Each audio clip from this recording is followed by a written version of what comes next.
2 दिसंबर 2019 को मुंबई के माहिम बीच पर हर दिन की तरह लोग टहल रहे थे, लेकिन तभी अचानक एक व्यक्ति की नजर समुद्र की उन लहरों की तरफ पड़ी जहां पर एक सूटकेस पड़ा हुआ था। सूटकेस को देखते ही उस व्यक्ति को लगा कि शायद उसमें कोई कीमती चीज हो सकती है, इसीलिए वो तेजी से उसकी तरफ बढ़ा। लेकिन जैसे ही उसके पास पहुंचा तो सूटकेस के पास जाते ही उस व्यक्ति को बहुत अजीब सी और बहुत ही गंदी बदबू आने लगी, जिससे वो तुरंत समझ गया था कि इस सूटकेस में जरूर कुछ तो गड़बड़ है। इसलिए वो व्यक्ति तुरंत पुलिस को फोन करता है और सारी बात पुलिस को बताता है। फिर कुछ समय बाद पुलिस भी मौके पर पहुंच जाती है। इसके बाद उस सूटकेस को खोल कर देखा जाता है, लेकिन जैसे ही सूटकेस को खोला गया तो वहां पर मौजूद सभी लोगों के होश खराब हो गए, क्योंकि उन लोगों ने उससे पहले ऐसा दृश्य कभी नहीं देखा था। क्योंकि उस सूटकेस के अंदर एक इंसान का पार्ट था, उसके साथ ही एक कटा हुआ हाथ और एक पैर भी मौजूद था।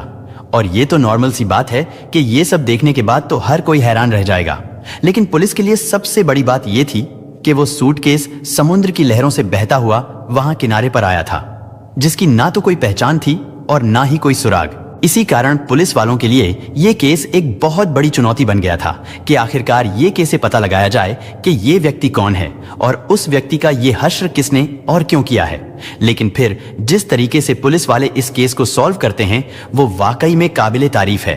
और जैसा कि पुलिस वालों ने उस सूटकेस को खोल कर देखा था तो उसमें एक हाथ, एक पैर और पॉलिथीन में लिपटा हुआ प्राइवेट पार्ट होता है, लेकिन सिर्फ इन चीजों से मृतक की पहचान कर पाना बहुत मुश्किल था।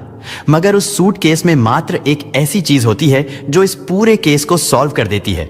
उस सूटकेस में कुछ कपड़े भी होते हैं और वो कपड़े सिर्फ इसीलिए और इस तरीके से रखे गए थे ताकि उन अंगों से निकलने वाला खून उन्हीं में सिमटता रहे और उस सूटकेस से बाहर ना निकल सके। इसके बाद जब उन कपड़ों की तलाशी ली गई तो उनमें भी कुछ खास नहीं मिलता है। उन कपड़ों में एक पैंट, टी शर्ट और एक शर्ट थी।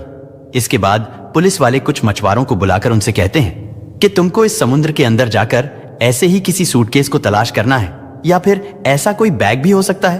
और ऐसा इसलिए किया जा रहा था कि हो सकता है वहीं कहीं आसपास ही उस व्यक्ति के बाकी के बॉडी पार्ट्स भी किसी सूटकेस या फिर बैग में मिल सकते थे।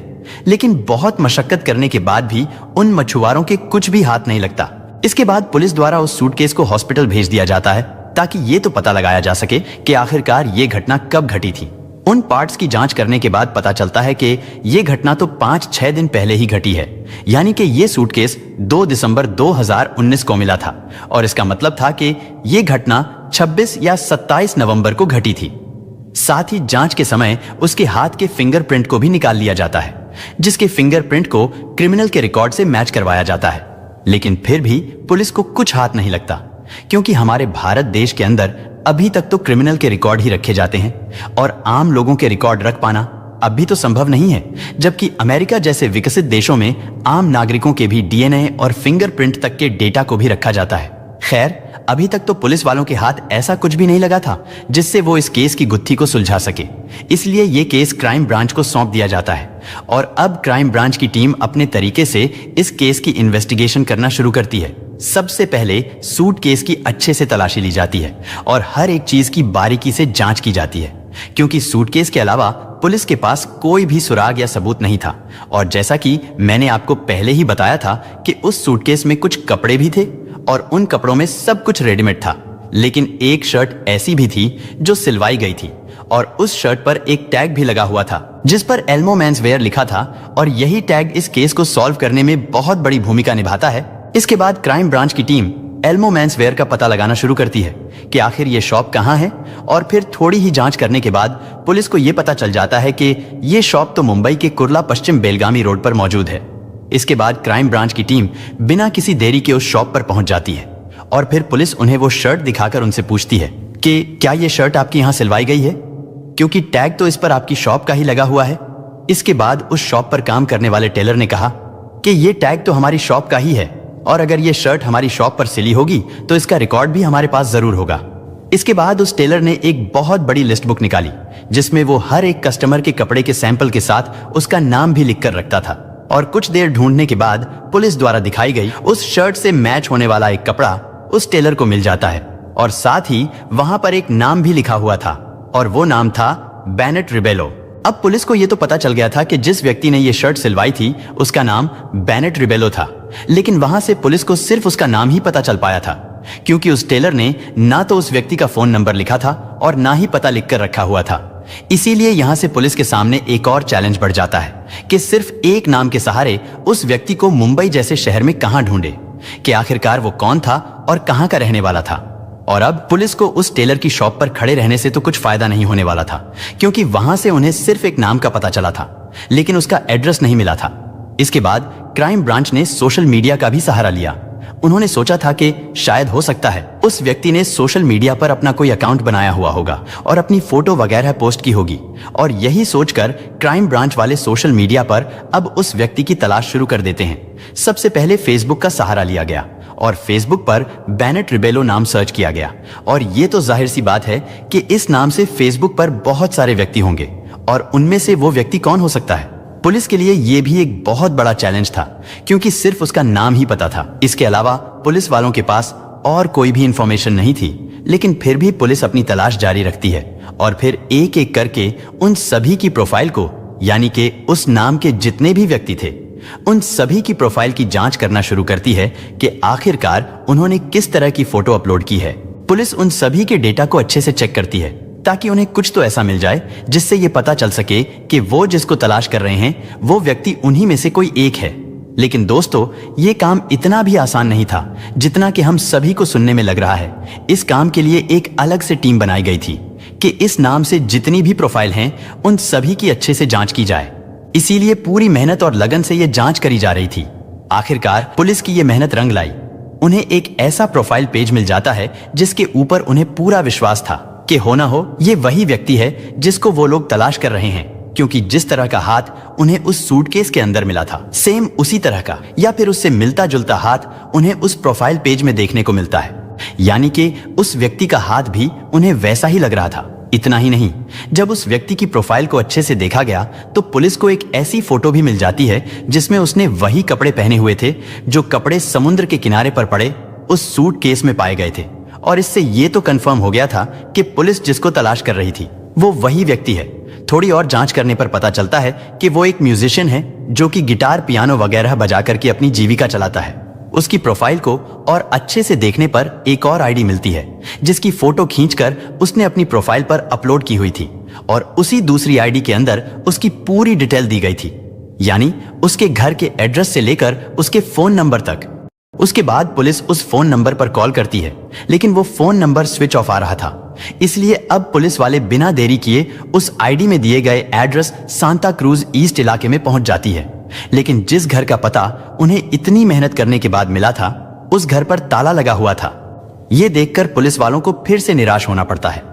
लेकिन इसके बाद पुलिस वाले उनके पड़ोसियों से पूछताछ करते हैं कि आखिर इस घर में रहने वाले लोग कहां चले गए, और साथ ही पुलिस वालों ने उस फेसबुक प्रोफाइल से जो फोटो निकाली थी उस फोटो को दिखाते हुए उन पड़ोसियों से पूछते हैं कि क्या ये व्यक्ति यहीं पर ही रहता था। उस फोटो को देखने के बाद वो पड़ोसी बताते हैं कि हाँ, ये घर इन्हीं व्यक्ति का है और इनका नाम बेनेट रिबेलो है, लेकिन कुछ दिनों से वो लापता है। पड़ोसियों ने बताया कि उनकी एक बेटी भी है जिसका नाम आराध्या पाटिल है, और वो भी पिछले कई दिनों से दिखाई नहीं दे रही है। पड़ोस के लोगों ने कहा कि वो दोनों बाप और बेटी इसी घर में रहा करते थे, लेकिन शायद हो सकता है वो दोनों अब कहीं और चले गए हों। पड़ोसी कहते हैं कि इससे आगे की जानकारी हमें नहीं है, लेकिन बेटी के बारे में सुनते ही पुलिस वालों को थोड़ा शक हुआ। उन्हें लगा कि शायद ऐसा भी हो सकता है कि बाप के साथ साथ बेटी का भी यही हाल किया गया हो और उसकी लाश को भी इसी तरीके से कहीं और फेंक दिया गया हो। यानी ये मामला अब और भी ज्यादा उलझता जा रहा था। अभी तो सिर्फ सवाल पर सवाल खड़े हो रहे थे, लेकिन जवाब अभी एक भी नहीं मिल पा रहा था। इसके बाद पुलिस वालों ने ताला तोड़कर उस घर की जांच करना ही सही समझा, और फिर ताला तोड़कर पुलिस वाले घर के अंदर चले गए। इसके बाद अच्छे तरीके से घर की छानबीन की जाती है, और छानबीन के दौरान पुलिस को एक नोटबुक मिलता है जिस पर लिखा था, I am a bad girl. जिसने मुझे पनाह दी, मेरी परवरिश की, मैंने उसी को खत्म कर दिया।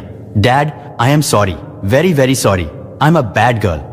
और इन लिखी हुई लाइनों में उन पुलिस वालों के लिए एक बहुत बड़ा मैसेज था। जहां एक तरफ क्राइम ब्रांच वाले ये सोच रहे थे कि शायद बेनेट रिबेलो की बेटी के साथ भी ऐसा ही कुछ हुआ होगा जो उसके पिता के साथ हुआ है, लेकिन उस नोटबुक में लिखी ये लाइनें पढ़कर साफ पता चल रहा था कि आराध्या बेनेट रिबेलो की अपनी बेटी नहीं है, क्योंकि अगर वो उनकी अपनी बेटी होती तो वो उस मैसेज में ये लाइन कभी नहीं लिखती कि जिसने मेरी परवरिश की और जिन्होंने मुझे पनाह दी, मैंने उन्हीं को खत्म कर दिया। और अब इससे ये तो साफ हो चुका था कि मरने वाला कौन है और मारने वाला कौन है, यानी कि बेनेट रिबेलो की गोद ली हुई बेटी ने ही उसके साथ ये दरिंदगी की थी।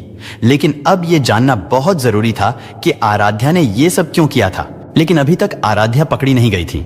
इसके बाद पुलिस को आराध्या का नंबर भी उसके घर से मिल जाता है और जब उस नंबर को ट्रेस किया गया तो वो नंबर बंद आ रहा था। लेकिन जब कुछ समय के लिए नंबर ऑन हुआ तो उस नंबर की लोकेशन घाटकोपर में दिखाई दे रही थी। इसके बाद पुलिस तुरंत वहां पहुंच जाती है और उन्हें आराध्या पाटिल वहीं पर मिल जाती है। पुलिस वालों को देखकर आराध्या पाटिल थोड़ी घबराई जरूर थी, लेकिन फिर वो खुद को संभाल लेती है।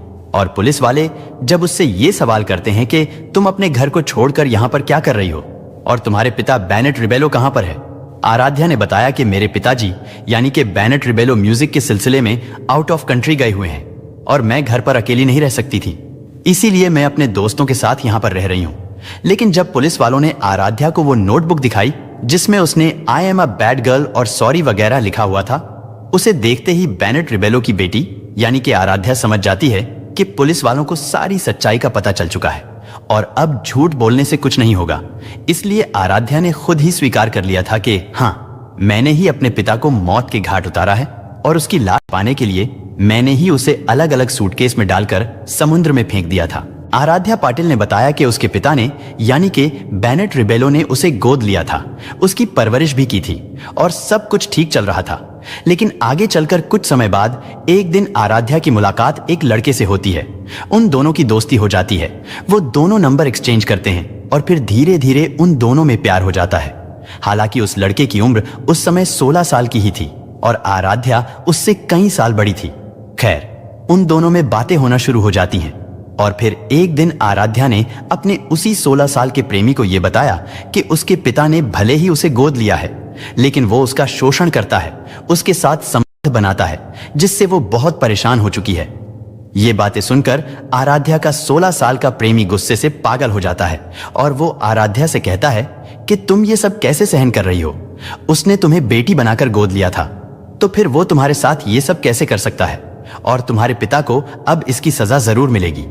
इसके बाद 23 नवंबर 2019 को वो दोनों मिलकर पहली बार बेनेट रिबेलो को खत्म करने का प्लान बनाते हैं, लेकिन उसमें वो कामयाब नहीं होते हैं। फिर 26 नवंबर 2019 को जब बेनेट रिबेलो घर पर मौजूद नहीं थे, तो उस समय आराध्या का बॉयफ्रेंड उसके घर पर पहुंचा और वो दोनों इसी बारे में बातें कर रहे थे, जिसकी वजह से आराध्या पाटिल को बहुत ज्यादा गुस्सा आ रहा था कि आखिर उसके पिता ने उसके साथ ऐसा घिनौना काम क्यों किया है। और जैसे ही उसके पिता बेनेट रिबेलो घर पर आते हैं तो आराध्या अपने पिता से झगड़ने लगती है कि आपने मेरे साथ ऐसा क्यों किया है, आपने एक अच्छे पिता की तरह मेरी परवरिश क्यों नहीं की। ये बातें सुनकर बेनेट रिबेलो अपना गिटार उठाता है और आराध्या के प्रेमी को मारने की कोशिश करता है, क्योंकि बेनेट रिबेलो समझ गया था कि इसी लड़के ने आराध्या को भड़काया है, क्योंकि उस दिन से पहले तो आराध्या ने इस बारे में कभी कोई सवाल नहीं किया था। लेकिन जैसे ही रिबेलो उस लड़के को मारने के लिए दौड़ता है तो पीछे से उसकी बेटी आराध्या ने उसके सर पर जोर से डंडा मारा और वो नीचे गिर गया। उसके नीचे गिरते ही आराध्या ने उस डंडे से अपने पिता के ऊपर ताबड़तोड़ कई वार किए, जिसकी वजह से बेनेट रिबेलो अपना होश खो बैठता है और फिर आराध्या पाटिल जल्दी से घर में रखी हुई कीटनाशक वाली स्प्रे की पूरी बोतल को उसके मुंह पर खाली कर डालती है। हालांकि उस समय भी बेनेट रिबेलो जिंदा था, लेकिन इसके बाद उन्होंने उसे चाकुओं से गोदकर उसे खत्म कर दिया। फिर वो दोनों उसे घसीटकर बाथरूम में ले गए और उसे बाथरूम में डाल दिया। बेनेट रिबेलो की लाश वहीं पर पड़ी रही। फिर अगले दिन वो दोनों बाजार गए, वहां से वो दोनों सूटकेस और चाकू खरीद कर लाते हैं। फिर बेनेट रिबेलो की लाश को चाकू से छोटे छोटे टुकड़ों में काटते हैं, लेकिन जब चाकू से नहीं कट रहा था तो बार बार उस चाकू को गर्म करके काटा जा रहा था। और उसने ये भी बताया कि उन्होंने उसकी हड्डियों को हथौड़े से तोड़ा था और फिर सूटकेस में भरकर वहां की मीठी नदी में फेंक दिया था।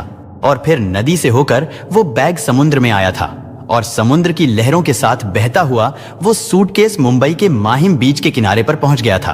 अगर उस सूटकेस के अंदर उन कपड़ों को नहीं डाला जाता तो शायद बेनेट रिबेलो की हत्या का ये राज ही बनकर के रह जाता।